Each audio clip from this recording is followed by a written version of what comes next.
Hi to all of our Crown and Acre Society members out there. I'm Ken Rush, Director of Entertainment Operations, and I'm here with who else? Mr. Michael Bayley, fearless leader. Hi, Michael. How are you? I'm living the dream every day. Well, it's kind of a dream that we want to get out of, right? So we can get back to it.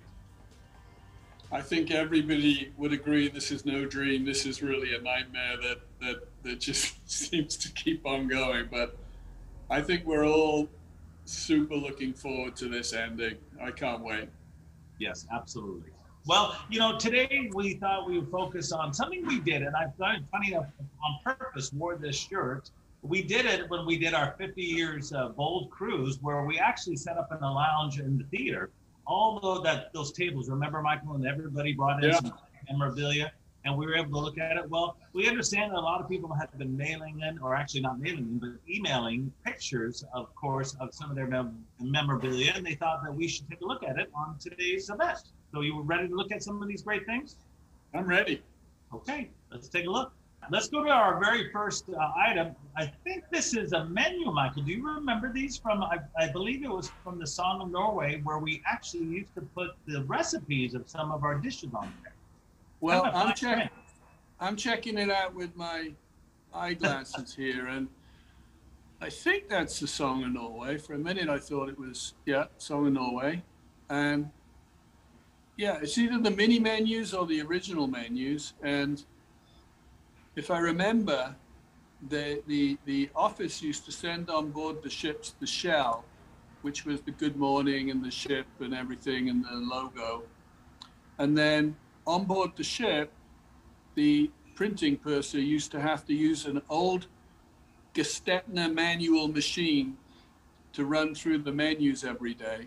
And in fact, that was one of my first jobs at Royal Caribbean, was the printing, which was really a terrible job because, of course, we used to have to rely on those very unreliable cruise directors for the cruise compasses. Remember that, Ken? Yes.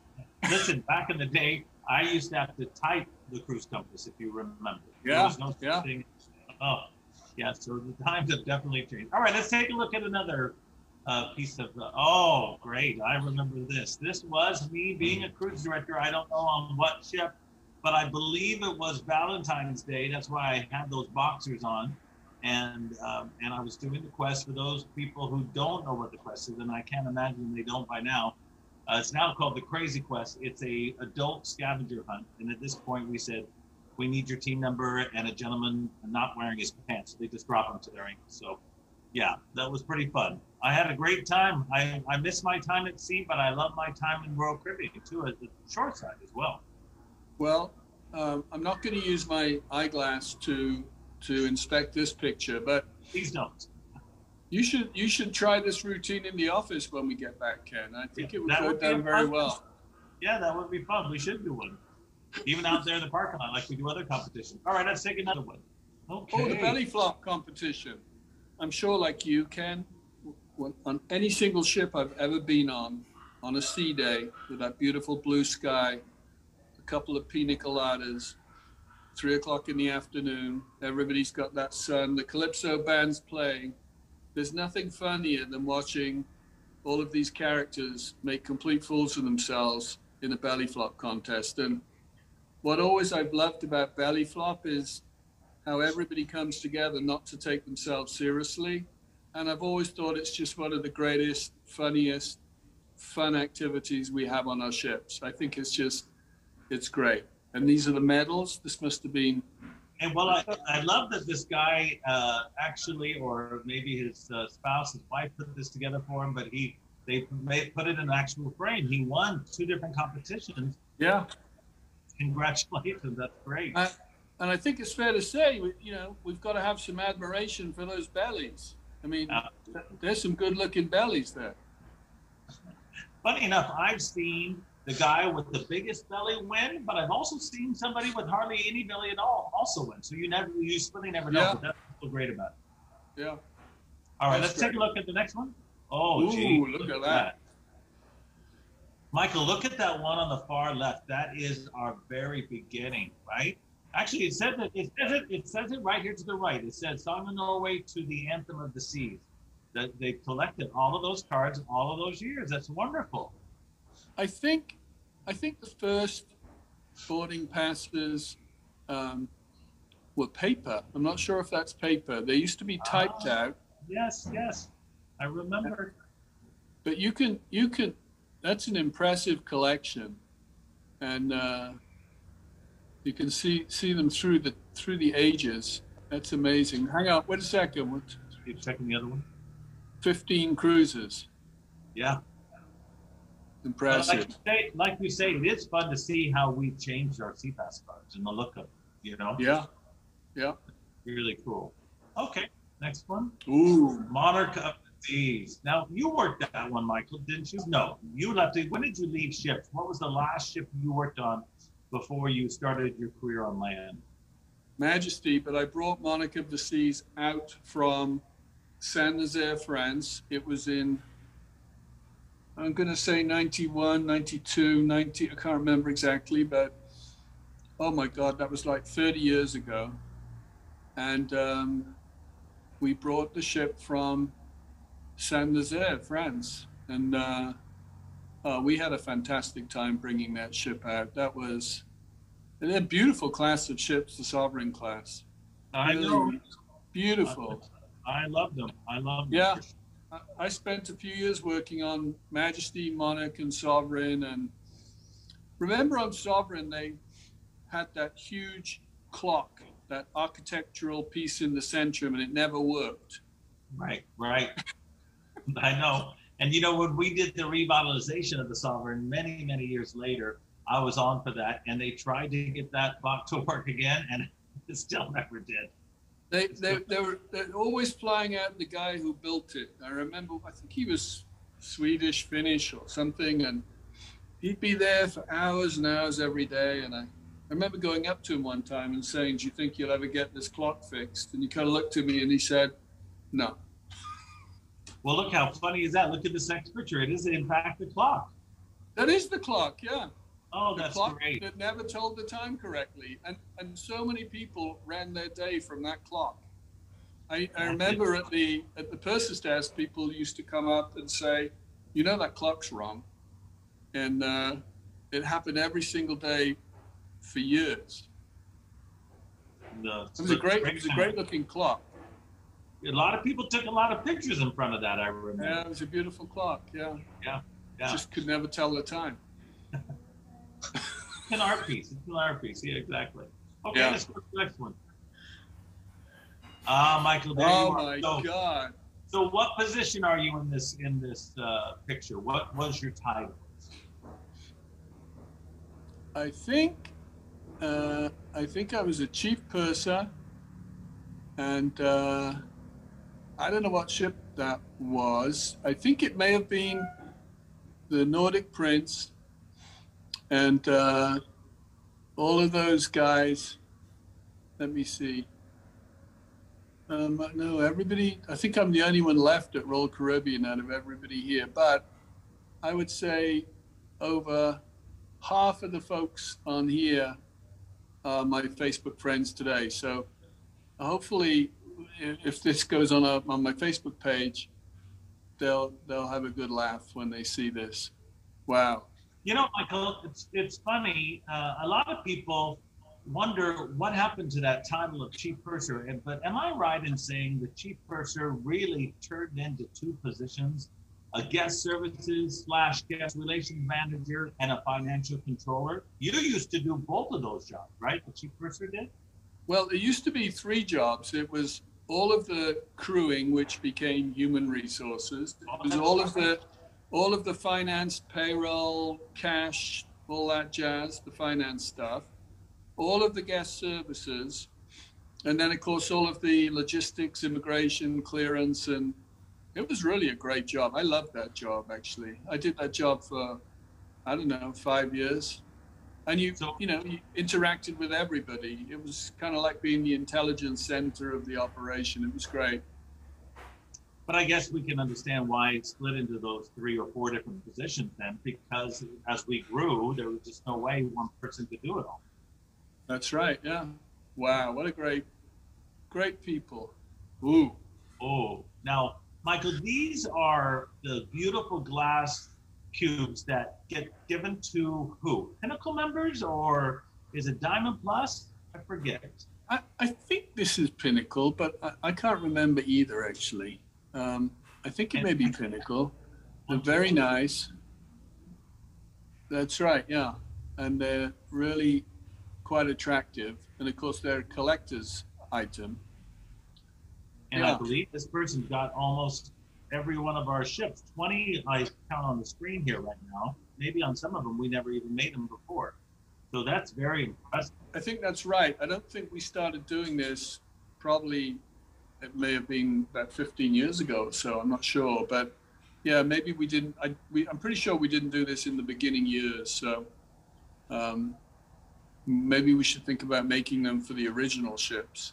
Oh, I think people would love that. Yeah. Yeah. For sure. Ooh, the passenger list. Oh, look at the date there, Michael, 1982. Oh, Song of Norway, 1982, yeah. Oh, yeah. Do you know, I had a huge argument with one of our other executives a couple of years ago. You see where it says Royal Caribbean Cruise Line, Inc.? Yeah. He said to me, there never was a Royal Caribbean Cruise Line. And I said, oh, yeah, there was. For years, we were called Royal Caribbean Cruise Line. Yeah. No, it never happened. I'm like, yeah, it happened. And here we are. We have proof. We were RCCL, which stood for Royal Caribbean Cruise Line. Absolutely, we were. But, you know, it's funny, Michael, I can never see us doing this today. But inside this passenger list, correct me if I'm wrong, didn't it not only list every single guest there, but maybe didn't list their address, but it definitely listed what the city and state or the country where they were from, right?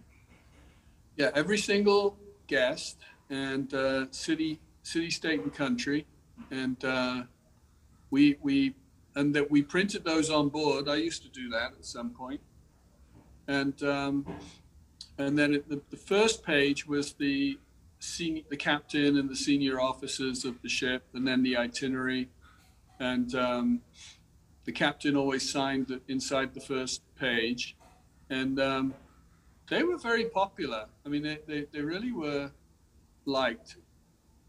Wow. That brings back memories for me. Absolutely. Amazing. That's a good, oh my God. Is this one of the America's Most Wanted uncaught characters? I don't even know how somebody got that picture. That is quite funny. Yes, actually, that I guess was a headshot I used when I first became cruise director. Maybe that's the headshot you used to get your job, you know. Yeah, true. Could have been. That tie looks like it goes back a couple of decades. Let's go to the next picture, but very quickly. I just celebrated in January 35 years this last January, and Michael, you're up to now over 40, right? What is it now? Well, next September 21, it'll be 40 years. 40. Okay, so we're about. I can't believe it. It's crazy. Yeah, crazy. But what a great line. But look at these. Here we go. They're all shot glasses, right? Yeah, look at that. Yeah, that's fun. That's quite a collection. And I like the style of the shot glasses too. Yeah. Oh, I could get some of my stuff and show you if you want. I've got some Nordic Prince glasses that I love. Yeah, these look good. Yeah. Wow, that's quite a collection. I hope whoever's collection this is that they drank all of those. Yeah, exactly. They have to earn them, exactly. All right, let's go next one. Sun Viking, Michael. Oh, look at that. And Captain Bang was the captain. He's retired now. Johnny Favelin was the staff captain. That's funny. That's very funny. Look at, Raymond was the dining room manager, Raymond Scheider. Look at that. Gregory Maxwell was the cruise director. He was a character. Yes, we had to go, Greg. Oh, Raymond was the maitre d', huh? Yeah. Wow. This is just fun. It's fun to look back for sure. That's a nice itinerary. Look at that. That's That must have been a trans canal, was it? Look, it's Puerto Rico, Costa Rica, California, Mexico, Curacao. Yeah. Oh, that's out of Los Angeles for sure. But it must have been. That must have been. No, yeah, you're right. Yeah, it was either going to California or I think or out of town one. Yeah. maybe it started in Puerto Rico and it did the canal. Yeah. Oh, that's fun. That's Wow. great. There's some names from the past. For sure. Yeah. They would love to see that too. We'll invite them to see it for sure. Okay. That's a great little ship, the Sun Viking. Oh, and the Song of America. Song of America. I love, you know what? I loved our first three, Nordic Prince, Sun Viking, and Song of Norway. But when we came out with Song of America, I just loved that little extra room and the few more lounges it got. I really did. I loved that ship. I loved working on it for a long time before we really started getting bigger. But yeah, that was one of my favorite ships too. That ship came out in 1982, and I remember everybody. It was 34,000 GRT, something like that, and Nordic Prince was like 24,000 tons, and Song of America came out, and I remember people saying, "Oh, it's too big. That ship it's never going to be successful. It's too big." And I remember going on it, and to your point, Ken, it was a beautifully designed ship, and it had really nice spaces, and it had that whole Finnish clean look about it. And it was a massively popular, successful ship. And it's still sailing today with a company based out of Cyprus. I think it's called Celestial Cruises. And believe it or not, I spoke to the owner of Celestial Cruises literally a few days ago. He's a great gentleman, a Cypriot, and we were talking about the Song of America, and I asked him how it was, and he was complimenting Royal Caribbean. He said, "It's such a beautiful ship. Even today, it's a beautiful ship, and they're taking good care of it, and amazing how these ships last for so long." Well, I think we've got a couple more here to look at. Oh, these are great. I remember these. We used to give these out. Or not give them out. I think you can buy them. Well, you probably gave them out because you were giving everything away. Yes, probably. That's true. The cruise staff and the cruise director was never known for taking care of inventory. It was always vanishing very quickly. Oh, we just want to try and make the guests happy. Yeah, they're very nice. They're very good looking. Oh, 1990, common dining room. Voyage number 2. Oh, second seating. Wow. Look at that. Second, voyage number 2. I was on that ship then in June 1990. I brought that ship out also from Saint-Nazaire, France. That was the original Admiral new build, Admiral Cruises new build. Then we merged the two companies, and it was called Future Seas. And then it became Nordic Empress when it kind of transferred to Royal Caribbean. It was built in Saint-Nazaire, and we brought that ship from Saint-Nazaire to Freeport, Bahamas. It felt like a really long voyage to Freeport. When we got to Freeport, the captain was Captain Leuenhagen, a Swedish captain, and the crew were dying to go ashore. It was 11 days at sea kind of thing. So the crew were ready to go ashore, and it'd been a tough startup.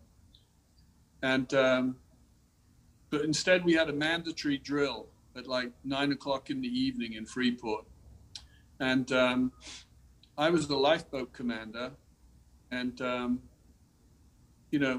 were you ever a driver on the lifeboats? Oh yeah, but yeah. On the majority of our ships, we were until the Quantum class ships, I believe, and further. We no longer drove. The cruise director stopped being lifeboat commanders because those lifeboats were so involved that there's, so technical, if you will, that they had to be done, driven by officers. Yeah, that's right. It's tricky. It is. Wow. All right, let's go to the next. Okay. Oh, we're gonna watch the video here. So tell everybody who this is that you're with, Michael. Well, this is me. This is Stuart. This is the Ultimate Abyss. This is Harmony. We put the Ultimate Abyss on, and me and Stuart is the head of the European operations. He challenged me to a race down you can see that's him, and wearing our suits, which was really stupid. And but that's a fun shot, right? And here we are. I just kept my eyes closed, screamed the whole time, and I think I won. You did. You beat him right there. You absolutely did. There you go. So that's turned out to be a really popular attraction on our Oasis Fest. Yeah, it's great for kids of all ages. Yeah. Wow. They really, really do enjoy it for sure. Okay, what's this? Well, this is Captain Blackbeard Fane without his black beard. So this is Richard, our chairman, and this was, I think, Halloween, either last year or the year before, when we all dressed up and looked silly for the day. And Richard looked pretty good then. Yeah. When I've enjoyed the last few years in emceeing the Halloween event out front of the Royal Caribbean building, I'm going to miss it this year for sure. Yeah. We'll get something virtually, but yeah. It's a great day. It's a lot of fun, and I think it's kind of testimony to the spirit of everybody who works at Royal Caribbean. We work really hard and really seriously, but we don't take ourselves too seriously. Well, and that's a great message from Richard to get involved, and you, Michael, like you do. All of the executives, you guys set the tone from the top, and if you guys are going to do it, then everybody will do it, and then it gets everybody happy for sure. Yeah, he looks good, huh? Yeah, he looks great. Oh, there is classic. How old right there with your gold chain on? Oh, my gold chain. And by the way, that's a gold chain with the Royal Caribbean logo on it. Oh, is it? Oh, that's great. Yeah. That was 1981 or 82. And that was on the Nordic Prince. And I'm trying to think what port that is.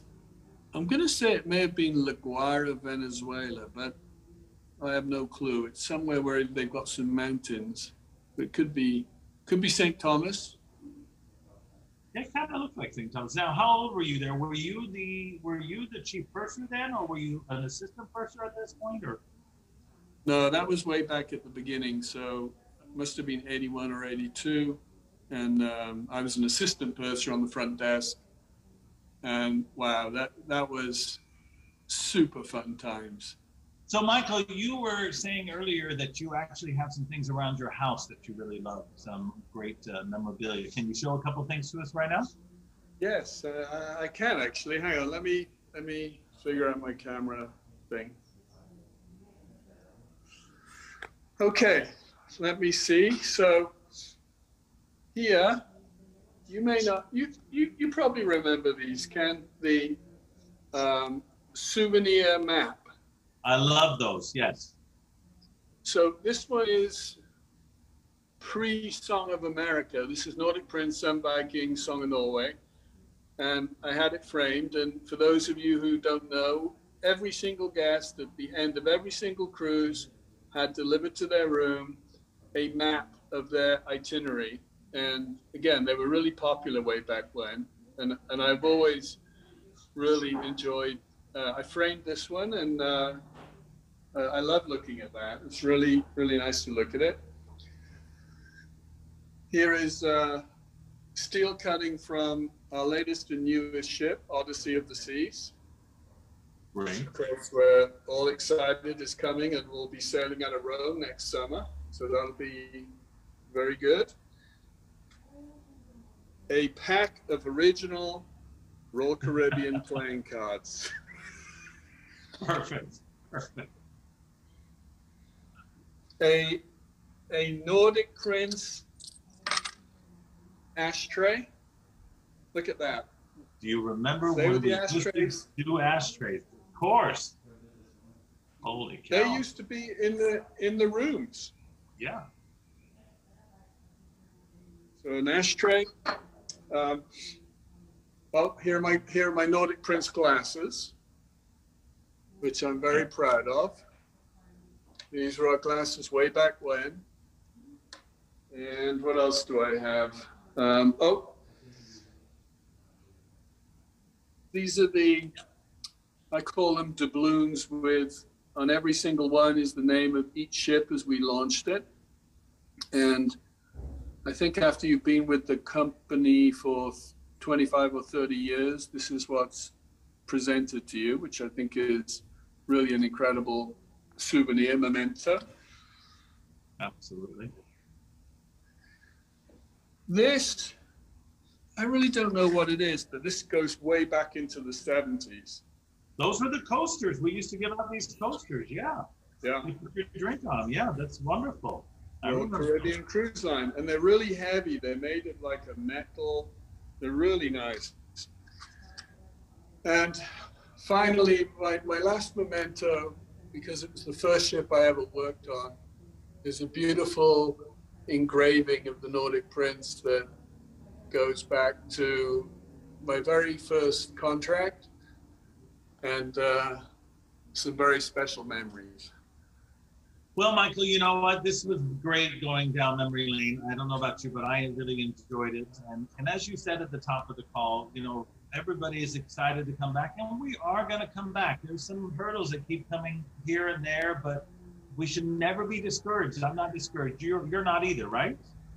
No, I think we all know this has been the toughest time we've been through in the history of our company. We've been through tough times before, but at the end of the day, we're going to come through it. And I don't think we really know when that's going to be, but we are going to come through it.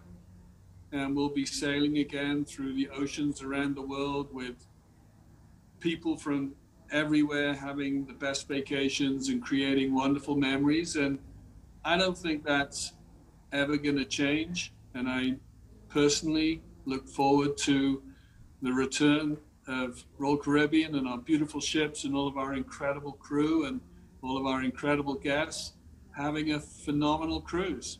It's coming back, and we just need to know when. Exactly. All right. Well, thank you, Michael. It's been fun spending the afternoon with you. And thank you to all of our Crown and Anchor Society members and everybody else who's watching, too.